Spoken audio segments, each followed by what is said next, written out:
inama yihuza abepiskopi b'u Rwanda n'u Burundi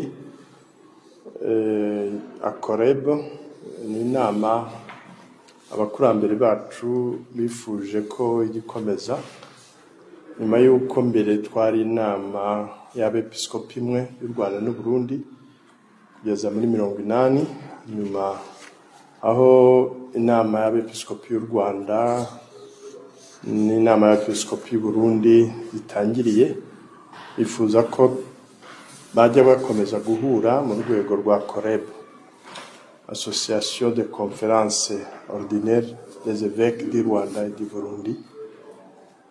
Duhura rero kabiri mu mwaka, uretse ko ubu ngubu bisigaye bigoye kubera imipaka ifunze. Tukaba twaheruka guhura mu kwa gatatu Bujumbura, none ubu ngubu tukaba twahuriye hano Ikibungo, tukabanza tukaganira ku butumwa bwacu n'amakuru y'ubutumwa bwacu, tukavuga ku makuru y'uko ibihugu dukoreramo bihagaze cyane cyane muri iki gihe hari umutekano muke. Twaganiriye no ku buryo bw'umwihariko kuri sinode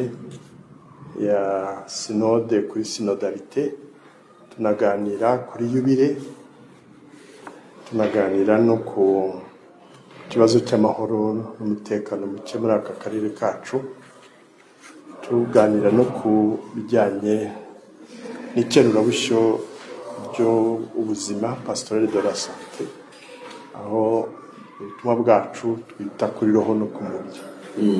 Tumenatse ku kibazo cy'imipaka, ikibazo cy'umutekano muke mu karere, inama z'abepiskopi mwasanze bimeze gute, mubona cyakemuka gute? Nk'abakristo kandi n'abanyarwanda n'abarundi dusanzwe turi abavandimwe, hagati y'abantu nta kibazo bafitanye. Ariyo mpamvu dusaba ngo imipaka ibe yafungurwa, abantu bashobore gusabana, guhahirana no gusurana, kugira ngo inzitizi zihari haba ibiganiro bituma hashobora gufungurwa, kuko bibangamira byinshi mu bikorwa byacu ndetse no mu buzima busanzwe. Muri iki kiganiro kandi Nyiricyubahiro Antoni Karidinali Kambanda yagarutse ku buvandimwe buhuje Abanyarwanda n'Abarundi, avuga ko bukwiye gushimangirwa n'abakristo ubwabo. Abakristo tubasaba gukomeza kugaragaza ubuvandimwe, kuko turi abavandimwe, turi abana b'Imana. Abanyarwanda n'Abarundi ku buryo bw'umwihariko bafite n'ururimi tuvuga ruraduhuza. Mu mvugo nziza y'abakurambere bacu baravuga ngo nta munyarwanda udafite umurundi. Bitugaragariza ubumwe n'ubuvandimwe buhari. Noneho rero nk'abakristo, Kristo araduhuza muri batisimu, twabaye umwe. Kubishimangira rero no kubera abahamya ari nabyo bigenda bituma n'inzego zibishinzwe zagenda zikuraho inzitizi zihari zibuza abantu gusabana no gukorana. Agaruka ku nama baherutse kugirira mu gihugu cya Tanzania, Dar es Salaam, Nyiricyubahiro Antoni Karidinali Kambanda yavuze ko iyi nama yigaga uko abepiskopi muri aka karere bareba icyakorwa kugira ngo hongere kugaruka amahoro muri aka karere. Yavuze ko muri iyi nama yabahuje u Rwanda no mu Burundi, abepiskopi bongeye kurebera hamwe ubutumwa bwatanga ihumure ku bakristo. Mu rwego rw'umutekano muke, twagarutse ku nama duherutse kugirira Dar es Salaam ku bari bahagarariye ibihugu ko ari bitatu, mu kurebera hamwe umusanzu twatanga kugira ngo habe amahoro. Tugenda dushimangira cyane ko ibibazo byakemurwa mu nzira y'ibiganiro, kandi ko imvugo ihembera urwango, ihembera intambara n'ubwicanyi kwamaganwa kugira ngo ahubwo ubuvandimwe dufitanye aba ari bwo bushimangirwa, kandi tugira ngo tube n'amaso kuko hari ababifitemo inyungu bigatuma abantu bacu bahagwa bakanahababarira. Nyiricyubahiro Musenyeri Nahimana Bonaventure Arikiepiskopi wa Gitega, akaba na perezida w'inama nkuru y'abepiskopi Gatolika mu Burundi, ndetse akaba ari na perezida w'iri huriro ry'inama z'abepiskopi mu Rwanda no mu Burundi Akoreb, nawe yagarutse ku mpamvu yabateranyije nk'abepiskopi, avuga ko igamije kurebera hamwe uko abepiskopi bakomeza guhumuriza abakristu n'abatuye aka karere. Anavuga kandi ko abo bireba bahosha iki kibazo binyuze mu nzira z'ibiganiro n'amahoro.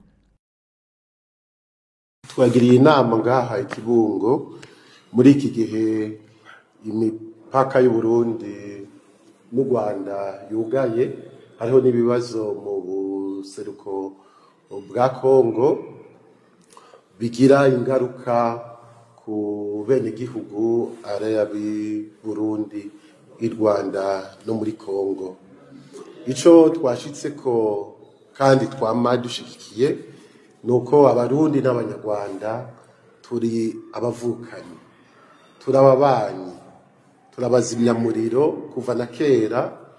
Ku ruhande rwa Eklezia murazi ko no mu ntango Uburundi n'u Rwanda vyari bigize vikariyati imwe yitwa Kivu, dutwagwa n'umwepiskopi umwe yari i Kabgayi. Twarasangiye vyinshi rero muri ico kiringo. Eklezia igenda itera imbere, naho turonkeye ukwikukira hakaba inama z'abepiskopi. Hamaze igihe kinini hari inama imwe y'abepiskopi b'u Rwanda n'Uburundi gushika mu myaka 1980. Ni mu nyuma rero inama zacu zahava zikaba zibiri, hakaba inama y'episkopi y'u Rwanda n'amayepiskopi y'u Burundi. Ariko bepiskopi ari ico gihe bati ko twari dusanganywe ubumwe n'ubucuti, dusangiye vyinshi, hariho ururimi, hariho imico, imigenzo, tinivza ko twogira inama iduhuza ariyo Akoreb turimwo. Iyo nama rero ikamikorana kabiri ku mwaka, kiretse muri iyi myaka ya nyuma nyene kubera ivyagiye biracamwo, harabaye ikiza ca Covid, harabaye n'iyi yugagwa y'imipaka ribaye ubwa kabiri. Ariko naho nyene nivyavuye ngo biduce intege twebwe abungeri kugira ngo twerekane umwizero dufise, kandi twerekane ko hagati ya twebwe abakristu atangwane ziriho. Twagumye tugira uko tushoboye ngo tuze mu nama ngaha i Rwanda, kandi abepiskopi baha i Rwanda bakaza mu nama iwacu Burundi, baza n'indege barinze guca no mu bindi bihugu. Ivyo bikerekana yuko twebwe ico dushira imbere ari uwo mubano mwiza, ari uko tuguma dusangira n'ibikorwa. Ivyo rero bicamwo bigorana bivuye ku mvo nyinshi. Hari ivyo twebwe tudashoboye, tudafitiye ubushobozi. Ivyo dufitiye ubushobozi, ubwa mbere ni ukubwira abo dushinzwe abakristu ko babwirizwa kuguma barondera amahoro, baharanira amahoro, kandi bakayasaba umukama, kandi bakaguma birinda ico cose gishobora guteranya abarundi n'abanyarwanda, haba mu mvugo, ko hariho imvugo usanga ibiba urwango, ibiba amacakubiri, canke itumirira abantu kugwana, gukora inabi. Eka no mu bikorwa vyose twe tuvuga ko bigayitse bidatuma abantu bahura begerana ngo bashire hamwe. Muri iyi nama rero ico twashinze nuko n'ubu nyene dutumirira abo dushinzwe abakristu gushishikara baharanira ayo mahoro bayasaba. Twebwe muri Eklezia y'u Burundi mu duheze twari twashinze iminsi 3 yo gusenga kwa 4, kwa 5, kwa 6 basaba amahoro no butungane muri aka karere kacu. Kwa 4 dushingiye ku guteramira isakramento yeranda Yesu Kristo mu Eucharistia. Kwa 5 dushimikiye ku gusenga no kwisozesha tukagira n'inzira y'umusaraba. Kwa 6 twambaza Bikira Mariya umugabekazi w'amahoro. Ivyo rero turabisaba abakristo, kandi tugasaba rero n'abaturongoye, abafata ingingo ko bokora uko bashoboye bagaca mu nzira y'ibiganiro kugira ngo imbibe zishobore kugurugwa, kugira ngo abantu bashobore kugenderanira nk'uko vyamye, guhanahana n'ibintu, wa mubano mwiza w'amuranga Abarundi n'Abanyarwanda ushishikana. Uko jewe ndabibona, si ikibazo gifatiye ku moko nk'uko vyagiye biragaragara muri aka karere, kuko abamye bari ku butegetsi nk'uko mwo tubibona sibo bahari uyu munsi, kandi ibibazo vyavutse haba mu Burundi canke ngaha mu Rwanda bifatiye kuri iryo yugara ry'izo mbibe, nta macakubiri aseruka kiretse ibibazo nyene bijanye na politike, kuko abanyepolitike barafise uko babona ibintu no ko babitegera, bakabona umwe wese ivyo akurikirana n'inyungu ziwe. Ivyo rero twe ntidushobora kuvyinjiramwo, mugabo ico twebwe tubona kandi dusaba nuko nibishobora gutandukanya abantu, nuko naho harimo n'ivyo bibazo vy'amoko nyene tubwirizwa kubirengera, kuko twebwe abantu twese turi abana b'Imana, turemwa vy'Imana, kandi tubwirizwa kubana neza kuri iyi si nk'uko Imana yayidushitseko. Rero dutumira abantu ko bashobora kwicarana bakaganira ibibazo batandukanya kugira ngo babitorere inyishu. Musenyeri Nahimana kandi asaba abakristo gukomeza gusabira iki kibazo cy'umutekano muke, birinda inzangano hagati yabo, akabasaba gushyira hamwe nk'uko byahoze bibaranga. Musenyeri Nahimana kandi Arkiyepiskopi wa Gitega akaba na perezida w'inama z'ihuriro ry'abepiskopi gatolika mu Rwanda no mu Burundi, anakomoje ku mbuto za yubile ibi bihugu byombi byakomeje kwizihiza. Imyaka 50 ni myinshi, mugabo inabi iri mu mutima w'umuntu. Umuntu atahindutse ku mutima ngo avavanure n'inabi, agatima kukugwana ko gukora inabi kaguma muri we. None rero novuga nti ivyo bijana ku ruhande rumwe n'ubuzima bwa twebwe abantu, ari naco gituma twama duhamagariwe kwisubirako, twama duhamagariwe guhinduka, kandi n'ijambo ry'Imana ribiduhamagarira. Kandi nawe wenyene urabona n'iki kibazo naho kimaze imyaka 50 kigenda gihindura isura hagati aho hari Rwanda n'Uburundi, ivyo bibazo vy'amacakubiri. Mugabo ubu nawe uvuze uti bigeze mu buseruko bwa Kongo, erega ntivyijana, bijanwa n'abantu. Izo ngwano zigirwa n'abantu. Nico gituma twebwe ubutumwa bwacu bwa mbere nubwo kwigisha umuntu kugira ngo ategere kandi abone ko inabi ari mbi kandi ari wayitera, ko adahindutse wenyene n'isi ntizohinduka. Abwirizwa guhinduka kugira ngo n'abandi bahinduke. Nakaryo rero kugutera akamo twebwe tuba muri aka karere twese, kugira ngo wese yirabe mu mutima wiwe, arabe ko vy'ukuri atumbera inzira y'amahoro, atumbera inzira y'ubutungane, ko arondera ineza, ayirondera kandi ayironderera bene wabo.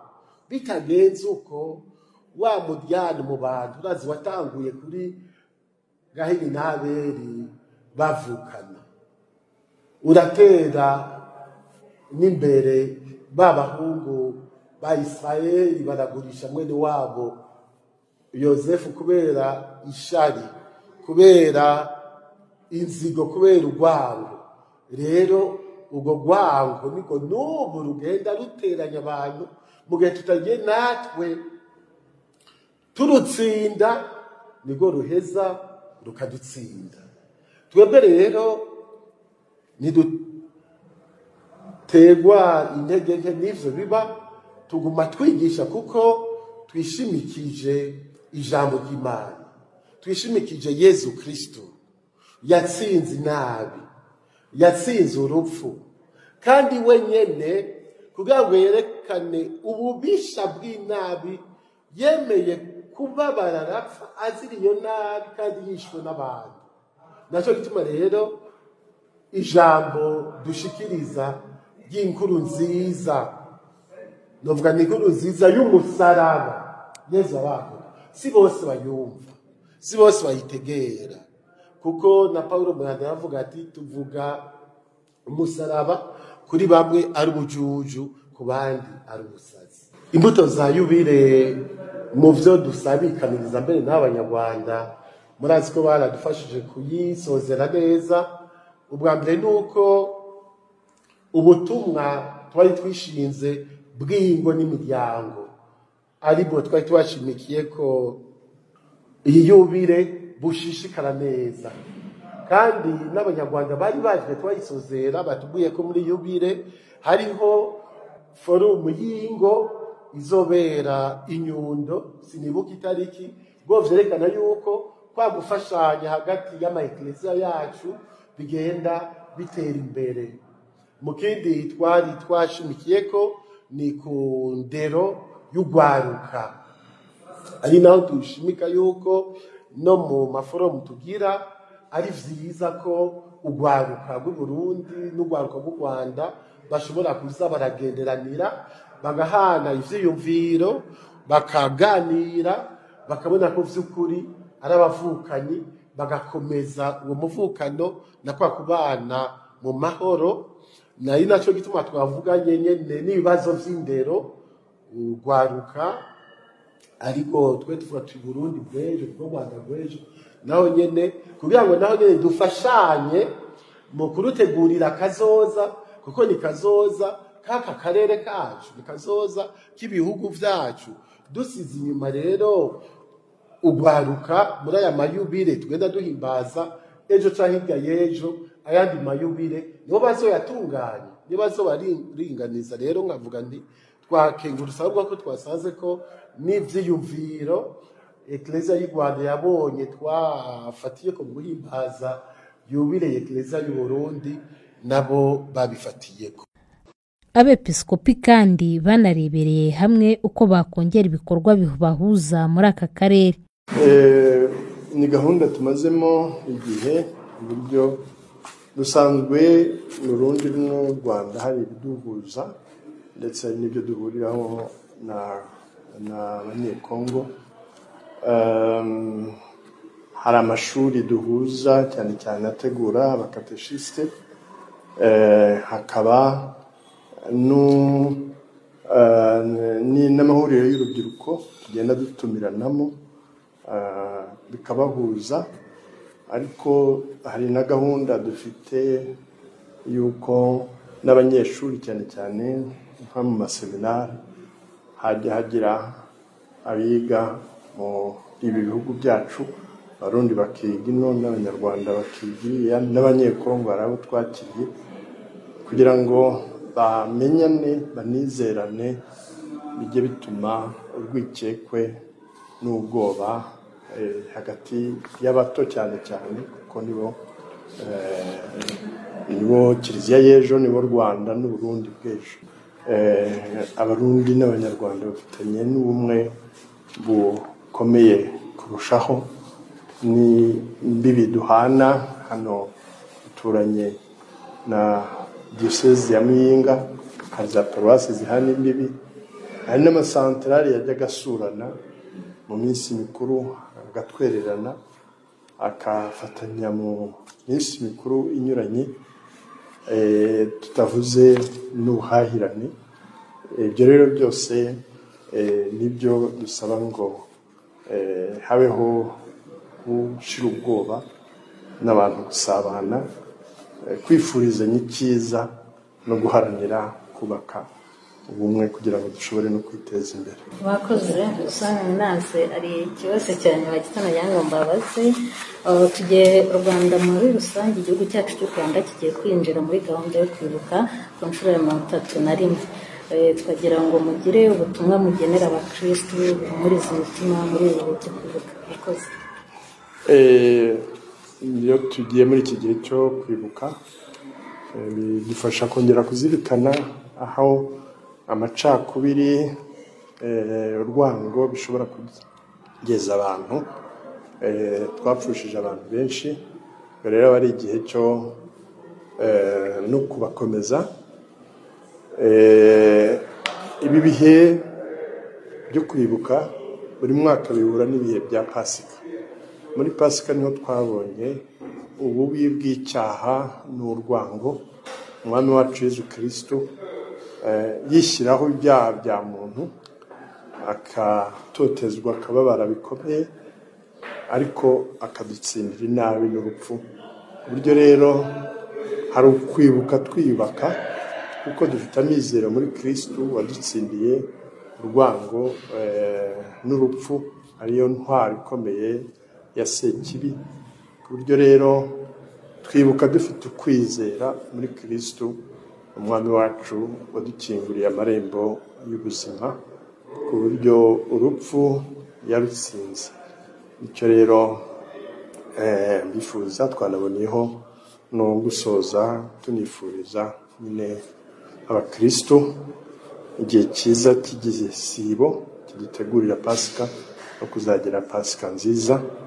Ikindi kandi ntabwo twakwibagirwa ko byabaye mahire ko duhurira hano muri Diocese ya Kibungo, akaba kuri uyu munsi itariki ya 1 Mata.